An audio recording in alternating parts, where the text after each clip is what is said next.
ওম শান্তি। আজ 17ই অক্টোবর 2023-এর বাবার অমূল্য মধুর মহাবাক্য শুনব। আজকের মুরলিতে বাবা আমরা বাচ্চাদের পুনরায় এই অভ্যাসকে পাক্কা করার জন্য প্রেরণা দিচ্ছেন যে বাচ্চারা, তোমরা অশরীরী আত্মা, এটা অভ্যাস করো। আমি আত্মা এই শরীরের আধার নিয়েছি কর্ম করার জন্য। যেমনভাবে শিব বাবার আসা এবং যাওয়া স্বাভাবিক, ঠিক সেই রকম আমরাও এই শরীরের আধার নিয়ে থাকি। যখনই কর্ম সম্পূর্ণ হয়ে যাবে তখনই অশরীরী হওয়ার অভ্যাস করো। যত যত এই অভ্যাস পাক্কা হতে থাকবে ততই এই শরীরের ভান থেকে আলাদা হওয়া সহজ হয়ে যাবে। বাবা বলেন, এই নিশ্চয় হওয়া আবশ্যক, আমি এই শরীরের থেকে আলাদা এক চৈতন্য শক্তি আত্মা। দ্বিতীয়ত বাবা বলেন, তোমাদের তো নিজের নিজের শরীর আছে, আমার নিজের শরীর নেই। আমি সঙ্গম যুগে যখন আসি তখন ব্রহ্মার অনুভবী বৃদ্ধ শরীরের আধার নিয়ে থাকি। এই বৃদ্ধ রথ ধার নিয়ে আধার বানাই, এই ধার করা রথেরও ভাড়া দিয়ে থাকি। এখন শুনছি পরমাত্মার অমূল্য মধুর মহাবাক্য। বাবা বলছেন, মিঠে মিঠে বাচ্চে, তোমাদের অর্থাৎ আত্মাদের নিজের রথ আছে, শরীর আছে। আমি হলাম নিরাকার। কল্পে একবার আমারও রথের প্রয়োজন, তাই আমি অনুভবী বৃদ্ধের অর্থাৎ ব্রহ্মার রথ ধার নিয়ে তাকে আধার বানাই। প্রশ্ন, কোন নিশ্চয়ের আধারে এই দেহভাবকে অতি সহজেই ভোলা যায়? উত্তর, বাচ্চারা, তোমরা তো নিশ্চয়ের সাথে বলেছ, বাবা আমি তোমার হয়ে গেছি। তো বাবার হওয়া মানেই শরীরের ভাবকে ভুলে যাওয়া। যেমনভাবে শিব বাবা এই ব্রহ্মার রথে আসেন আর চলে যান, বাচ্চারা তোমরাও তেমনি নিজের রথে আসা যাওয়ার অভ্যাসী হও। অশরীরী হবার অভ্যাস করো, তাতে যেন কোনো অসুবিধা অনুভব না হয়।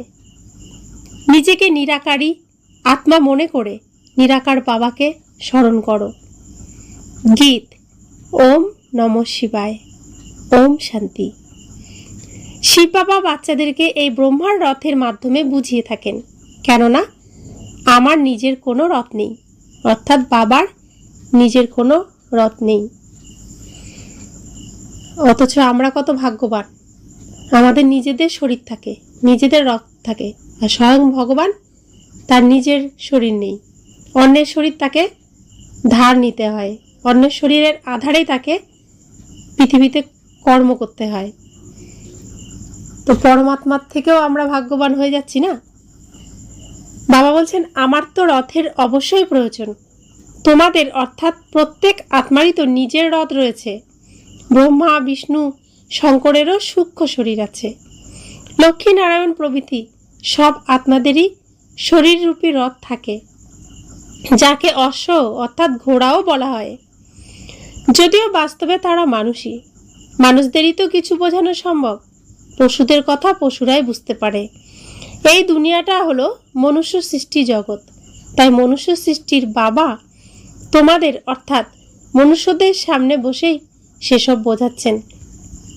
অর্থাৎ মনুষ্যের মধ্যে যে আত্মা থাকে তাকেই বোঝাচ্ছেন। তিনি সরাসরি জানতে চান তোমাদের অর্থাৎ আত্মাদের প্রত্যেকেরই নিজের নিজের শরীর আছে, তাই তো? প্রত্যেক আত্মাই যেমন শরীর গ্রহণ করে তেমনই আবার শরীর ত্যাগও করে। লোকেরা বলে আত্মা 84 লক্ষ বার জন্ম নেয়, যা একেবারেই ভুল। যেখানে মাত্র 84 জন্ম নিতে গিয়েই ক্লান্তিতে তোমরা এত হাঁপিয়ে ওঠো, কত যে হয়রানি হয়, সেখানে 84 লক্ষ জন্মের কথা তো ভাবাই যায় না। এইসব লোকেদের গাল গপ্প মাত্র। তাই তো এইভাবে ব্যাখ্যা করে বাবা বোঝাচ্ছেন, আত্মাদের যার যার নিজস্ব রথ থাকে। এদিকে বাবারও তো রথের প্রয়োজন। আমি হলাম তোমাদের অসীম জগতের পিতা। মানুষ গেয়েও থাকে, পতিত পাবন, জ্ঞানের সাগর, সুখের সাগর। তোমরা আর কাউকেই পতিত পাবন বলবে না, এমনকি লক্ষ্মীনারায়ণ বা অন্য কাউকেও তা বলা যায় না। পতিত সৃষ্টিকে পাবন পবিত্র বানাতে পারেন যিনি, অর্থাৎ পবিত্র সৃষ্টির স্বর্গের রচয়িতা পরমপিতা পরমাত্মা ছাড়া আর কেউ যা করতে পারেন না। সুপ্রিম ফাদার হলেন তিনি। বাবা জানেন তোমাদের মধ্যেও নম্বর ক্রমানুসারে পাথর বুদ্ধির থেকে পারস বুদ্ধির হয়ে উঠছ। বাইরের লোকেরা এসবের কিছুই বুঝতে পারবে না। তাই বাবা বোঝাচ্ছেন যে আমারও তো রথের প্রয়োজন, তাই না? আমি পতিত পাবনকে অবশ্যই পতিত দুনিয়ায় আসতে হয়। কোথাও যখন প্লেগ রোগের মহামারী শুরু হয়, ডাক্তারকে তো সেই প্লেগ রোগীর কাছে যেতেই হয়। বাবা বলছেন তেমনি অর্ধকল্প ধরে তোমরাও 5 বিকারের রোগী হয়ে আছো, তাই তো মানুষের এত দুঃখ কষ্ট। এই 5 বিকারের কারণে আজ তোমরা একেবারেই পতিত হয়ে পড়েছ। আর তাই তো পতিত পাবন বাবাকে এই পতিত দুনিয়ায় আসতেই হয়, তাই না? পতিতদের ভ্রষ্টাচারী বলা হয় আর পাবনদের বলা হয় শ্রেষ্ঠাচারী। পূর্বে এই ভারত যখন পবিত্র ছিল তা ছিল শ্রেষ্ঠাচারী। তখন ছিল লক্ষ্মী নারায়ণের রাজত্বকাল। তাদেরই মহিমা গেয়ে থাকে সর্বগুণ সম্পন্ন, 16 কলা সম্পূর্ণ, মর্যাদা পুরুষোত্তম, অহিংসা পরম ধর্ম, সম্পূর্ণ নির্বিকারী। তো প্রত্যেকটা গুণ যার মধ্যে থাকবে সেই হবে শ্রেষ্ঠাচারী। সেখানে সবাই সুখী ছিল। এ তো মাত্র কালকেরই কথা। বাবা বলেন যখন আমি আসবই, তবে তা কিভাবে আসব? কার শরীরেই বা আসব? সর্বাগ্রে তো আমার প্রয়োজন প্রজাপিতাকে। সূক্ষ্মবতনবাসী প্রজাপিতাকে এখানে কি করে নিয়ে আসা যাবে? তিনি তো ফরিস্তা না, তাকে পতিত দুনিয়ায় নিয়ে আসব এটা তো দোষ হয়ে যাবে। তিনি বলবেন আমি কি দোষ করেছি এই পতিত দুনিয়ায় আসতে হলো? বাবা বাচ্চাদেরকে বড়ই মনোরমভাবে বোঝান। বুঝবে তারাই যারা বাবার হয়েছে, প্রতিনিয়তই বাবাকে স্মরণ করতে থাকে। বাবা বলেন আমি তখনই আসি যখন এই ধরিত্রী পাপে পূর্ণ হয়ে যায়। কলিযুগে মানুষ কত পাপ করে, তাই তো বাবা বাচ্চাদেরকে জিজ্ঞাসা করেন, বাচ্চারা তোমরাই বলো আমি যে আসবো কার শরীরকেই বা আধার বানাবো, যেখানে আমার প্রয়োজন বৃদ্ধ কোনো অনুভবী রথের। আমি যে রথ নিয়েছি তিনি তো একদা অনেক গুরু সংস্পর্শে ছিলেন, যথেষ্ট শাস্ত্রাদিও পড়েছেন। এও লেখা হয়েছে যে তিনি অনেক কিছু পড়েছেন। এখানে অর্জুনের কথা বলা হচ্ছে না, কারণ আমার কোনো অর্জুন বা কৃষ্ণের রথের প্রয়োজন নেই। আমার তো দরকার ব্রহ্মার রথ, যাকে প্রজাপিতাই বলা হবে। কৃষ্ণকে তো আর প্রজাপিতা বলা যাবে না। তাই বাবার প্রয়োজন ব্রহ্মার রথ, যিনি ব্রাহ্মণ প্রজা রচনা করেন। এই ব্রাহ্মণেরাই কুলশ্রেষ্ঠ সর্বোত্তম। বিরাট রূপের চিত্রে তা দেখানো হয়েছে। শ্রীকৃষ্ণ ছোট বাচ্চা, তো আমাদের লৌকিক পরিবারে ছোট বাচ্চা যখন হয় তখন তাকে কি বলা হয়? গোপাল বলে আদর করে রাখা হয়। সেই বাচ্চাই যখন বৃদ্ধ হয় তখন সে কারোর বড় মা মানে বম্মা হয়ে যায়, বড় বাবা হয়ে যায়, বড় বাবা হয়ে যায়। তো সেরকম শ্রীকৃষ্ণ ছোট। আর যখন শ্রীকৃষ্ণর বৃদ্ধাবস্থা হয়, মানে এই সৃষ্টির চক্রটা শেষ হয়, শেষের দিকে যখন শ্রীকৃষ্ণ বৃদ্ধ হয় তখন তাকে ব্রহ্মা বলা হচ্ছে। বড় বাবা হয়ে গেলেন তখন তিনি, তার বৃদ্ধ অবস্থা চলে আসলো। তো সেই পরিপক্ক সেই শরীরটাই বাবা আধার নিয়েছেন। বাবা বলছেন দেবতা, ক্ষত্রিয়, বৈশ্য, শূদ্র, কিন্তু ব্রাহ্মণ তবে গেল কোথায়? এই যে বর্ণ আছে 4টি বর্ণ বলা হচ্ছে, তার মধ্যে ব্রাহ্মণ বর্ণ বলা হচ্ছে না কোথাও। তাহলে ব্রাহ্মণ বর্ণ কোথায় চলে গেল? এটাই লোকেদের জানা নেই। উচ্চ থেকেও উচ্চ হলো ব্রাহ্মণদের শিখা। পূর্বে এই টিকি দেখেই বোঝা যেত ইনি ব্রাহ্মণ, কিন্তু প্রকৃত টিকিধারী তো তোমরাই হলে রাজঋষি, যাদের রয়েছে বিশাল টিকি। ঋষি তাদেরকেই বলা হবে যারা পবিত্র থাকে। তোমরাই হলে রাজযোগী, রাজঋষি। রাজত্বের জন্য তোমরা তপস্যা করছো। তারা মুক্তির জন্য হঠযোগে তপস্যা করে, তোমরা রাজযোগের জন্য তপস্যা করছো। তোমাদের নামই হলো শিব শক্তি। শিব বাবা তোমাদের পুনর্জন্ম দেন, তাই তোমরা ভারতে জন্ম নিয়ে থাকো। তোমরা জন্ম নিয়েছো না? যদি এইভাবে ভাবতে পারো তাহলে শরীরের বোধ সম্পূর্ণরূপে শেষ হয়ে যাবে। যেমন শিব বাবা নিরাকার এই রথে অবস্থান করেন, তোমরাও নিজেদের নিরাকার আত্মা মনে করো। বাবা বলেন, বাচ্চারা আমাকে স্মরণ করো, এখন ঘরে ফিরে যেতে হবে। তোমরা তো প্রথমে অশরীরই ছিলে, তারপর দেবী দেবতার শরীর ধারণ করেছিলে, এরপর ক্ষত্রিয় শরীর, তারপর বৈশ্য শরীর, অবশেষে শূদ্র শরীর ধারণ করেছ। এখন আবারও তোমরা অশরীরই হও। তোমরা আমাকে অর্থাৎ নিরাকারকেই বলে থাকো, বাবা এখন আমরা তোমার হয়েছি, আমাদের ফিরে যেতে হবে। দেহ তো নিয়ে যেতে পারবে না। হে আত্মারা, এখন বাবাকে আর সুইট হোমকে স্মরণ করো। মানুষ বিলেত থেকে ফিরে আসার সময় বলে যে চলো নিজের সুইট হোম ভারতে যাই, যেখানে জন্ম নিয়েছিলাম সেখানে ফিরে যাই। মানুষ যখন মারা যায় তখন সে যেখানে জন্ম নিয়েছিল সেখানেই তাকে নিয়ে যায়। মনে করা হয় ভারতের মাটিতেই যখন জন্ম নিয়েছে তখন ভারতের মাটিতেই তাকে নিয়ে যাওয়া উচিত। বাবা বলেন, আমার জন্ম অবতরণ এই ভারতে। তোমরা তো শিব জয়ন্তী পালন করে থাকো, আমার তো অসংখ্য নাম রাখা হয়েছে। ওরা বলে হর হর মহাদেব, সবার দুঃখ হরণকারী। সে আমি, শঙ্কর নয়। ব্রহ্মা সার্ভিসের জন্য উপস্থিত। যিনি স্থাপনা করেন তিনিই বিষ্ণুর দুই রূপে পালনও করেন। আমার প্রজাপিতা ব্রহ্মা অবশ্যই প্রয়োজন হয়। প্রকৃতপক্ষেই আদিদেবের মন্দির আছে। আদিদেব কার সন্তান? কেউ বলবে কি তার পিতা কে ছিলেন? আদিদেব হলেন প্রজাপিতা ব্রহ্মা, ওনার পিতা হলেন শিব। জগৎ পিতা জগৎ অম্মার স্মৃতিস্মারক মন্দিরে বিরাজ করছে। এই আদিদেব ব্রহ্মার রথে বসে বাবা জ্ঞান প্রদান করেন। সব বাচ্চারা মন্দিরের ভিতরে বসে আছে। সবার জন্য তো মন্দির নির্মাণ হবে না। প্রধান হলো 108 এর মালা। সুতরাং মন্দিরের ভিতরে 108টা কুঠুরি তৈরি করা হয়েছে। 108-এর পূজা করা হয়। প্রধান হলেন শিব বাবা, তারপর ব্রহ্মা সরস্বতী যুগল। শিব বাবা উপরে ফুল, ওনার তো নিজের শরীর নেই। ব্রহ্মা সরস্বতী নিজের শরীর আছে। শরীর ধারণকারীদের মালা তৈরি করা হয়। সবাই মালাকে পূজা করে। পূজা সম্পূর্ণ করে তারপর শিব বাবাকে প্রণাম করে, তার সামনে মাথা নত করে, কেননা উনিই তো সবাইকে পতীত থেকে পবিত্র করেছেন, সেজন্য পূজা করা হয়। ওরা মালা হাতে বসে রাম রাম করে। পরমপিতা পরমাত্মার নাম কারো জানা নেই। শিব বাবা হলেন মুখ্য, তারপর প্রজাপিতা ব্রহ্মা এবং সরস্বতী হলেন মুখ্য। বাদবাকি ব্রহ্মা কুমার কুমারীরা যে যেমন পুরুষার্থ করবে তেমনই তাদের নাম হবে। এগিয়ে যেতে যেতে তোমরা সব দেখতে পাবে। যখন শেষ হবে তখন তোমরা এখানে এসে থাকবে। যারা পাক্কা সম্পূর্ণ যোগী হবে তারাই থাকতে পারবে। ভোগী তো সামান্য শব্দ শুনেও শেষ হয়ে যাবে।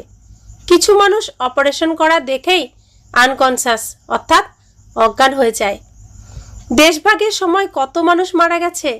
ওই লোকগুলো তো গর্ব করে বলে ওরা লড়াই না করেই রাজ্য অধিগ্রহণ করেছে, কিন্তু এত মানুষ মারা গেছে যে জিজ্ঞাসা করো না। এখানে সব মিথ্যা মায়া। এখন সত্য বাবা বসে তোমাদের সত্য শোনাচ্ছেন। বাবা বলেন, আমার তো রথ অবশ্যই প্রয়োজন। আমি সাজন যখন বড়, সুতরাং সাজনীকেও বড় হতে হবে। সরস্বতী হলেন ব্রহ্মা মুখ বংশাবলী। তিনি ব্রহ্মার যুগল নন, ব্রহ্মার কন্যা। ওনাকে জগৎ অম্মা কেন বলা হয়? কেননা ব্রহ্মা তো পুরুষ, মাতাদের দেখাশোনার জন্য ওনাকে রাখা হয়েছে। ব্রহ্মা মুখ বংশাবলী সরস্বতী হলেন ব্রহ্মার কন্যা। মামা তো ছিলেন তরুণী আর ব্রহ্মা বৃদ্ধ। তরুণী সরস্বতী ব্রহ্মার স্ত্রী হবেন এটা শোভা পায় না। তাকে হাফ পার্টনার বলা যায় না। এখন তোমরা সেটা বুঝতে পেরেছ। সুতরাং বাবা বলেন, আমাকে এই ব্রহ্মার শরীর লোন নিতে হয়। অনেকেই লোন নেয়। যখন কোনো ব্রাহ্মণ পুরোহিতকে খাওয়ানো হয় তখন তিনি আত্মাকে আহ্বান করেন, তখন সেই আত্মা এসে ব্রাহ্মণের শরীরের আধার নেয়। আত্মা কি সেই শরীর ছাড়ার পর আসতে পারে? সেই শরীর তো পুড়ে গেছে। না, বাচ্চাদের বোঝানো হয়েছে যে ড্রামায় সাক্ষাৎকারের রীতি নিয়ম প্রথম থেকেই নির্ধারিত হয়ে আছে। আত্মাকে এখানেও ডাকা হয়। এমন নয় যে আত্মা শরীর ত্যাগ করে আসবে, না, এটাও ড্রামায় নির্ধারিত। বাবার জন্য এই রথ তো নন্দীগণ। তা না হলে শিবের মন্দিরে ষাঁড় কেন দেখানো হয়? সূক্ষ্মলোকে শঙ্করের কাছে ষাঁড় কোথা থেকে আসবে? সেখানে আছে ব্রহ্মা, বিষ্ণু, শঙ্কর, আর ওরা যুগল রূপে দেখিয়েছে। প্রবৃত্তি মার্গ দেখানো হয়েছে। সেখানে তাহলে জানোয়ার কোথা থেকে আসবে? মানুষের বুদ্ধি কোনো কাজ করে না, যা মনে হয় তাই বলতে থাকে। এতে সময় নষ্ট হয়, এনার্জি নষ্ট হয়ে যায়। তোমরা বলে থাকো, আমরা যারা পবিত্র দেবতা ছিলাম পুনর্জন্ম নিতে নিতে আমরা পতিত পূজারী হয়ে গেছি। নিজেরাই পূজ্য, নিজেরাই পূজারী হয়ে গেছি। পূজ্য এবং পূজারী ভগবান কিন্তু হন না। ওনাকে থোড়াই 84 জন্ম নিতে হয়। মায়া মানুষকে সম্পূর্ণ পাথর বুদ্ধি করে দেয়। হামসোয়ের অর্থ এই নয় যে আমি আত্মাই পরমাত্মা, না, আমরাই ব্রাহ্মণ থেকে দেবতা হব, পুনর্জন্ম নিতে থাকব। কত সুন্দর ব্যাখ্যা। বাবা বলেন, আমি যার মধ্যে প্রবেশ করেছি সে অনেক গুরু করেছে, শাস্ত্র অধ্যয়ন করেছে, সম্পূর্ণ 84 জন্ম নিয়েছে। ইনি জানেন না। আমি তোমাদের এর মাধ্যমে বলে থাকি। ব্রহ্মাকেও বলি, সব সময় তো রথে চড়তে পারি না।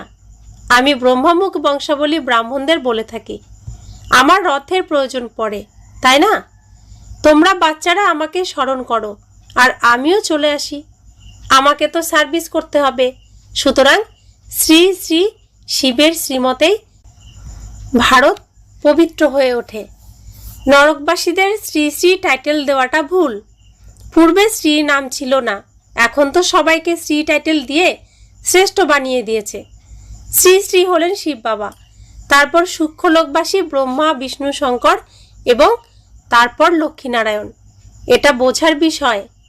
এই নলেজ বড় মজার, কিন্তু কেউ কেউ পড়তে পড়তেই গায়েব হয়ে যায়। মায়া হাত ছাড়িয়ে দেয়। দোকানও নম্বর ক্রমানুসারে আছে। বড় দোকানে অবশ্যই ভালো সেলসম্যান থাকে, ছোট ছোট দোকানে কম সেলসম্যান থাকে।